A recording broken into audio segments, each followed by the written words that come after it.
कुछ खबरें तिजारती दुनिया से। स्टेट बैंक ने ऐलान किया है कि कौमी इनामी बॉन्ड्स वापस करने की आज आखिरी रोज है। मरकजी बैंक के बयान के मुताबिक 7,500, 15,000, 25,000 और 40,000 रुपए मालियत के इनामी बॉन्ड्स वापस करने की तारीख 31 दिसंबर 2024 है। इनामी bonds state bank, banking services corporation और कमर्शियल बैंकों से वापस तब्दील कराए जा सकते हैं।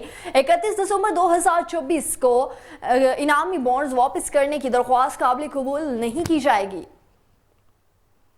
और पाक ईरान दो तरफा तिजारती हुजम $3 अरब को अबूर कर चुका। कोयटा में मुतय्यन ईरान के कौंसल जनरल हसन दरवेशवन ने कहा है कि पाक ईरान तिजारती हुजम $3 अरब को अबूर कर चुका। हमारी कोशिश है कि दो तरफा ताउन के जरिए मुकर्रर करदा तिजारती अहदाफ को $10 अरब तक बढ़ाया जाए। उन्होंने ऐवान सनत और तिजारत कोयटा बलोचिस्तान के ओहदेदारान और मेंबरान के साथ अलविदाई मुलाकात के मौके पर कहा कि तिजारती हुजम में इजाफा कौंसलेट और चैम्बर के बाहमी ताउन के बगैर मुमकिन नहीं। पाक ईरान तिजारती ताल्लुकात के लिए chamber of commerce and industry Quetta का किरदार इंतहाई अहमियत का हामिल है।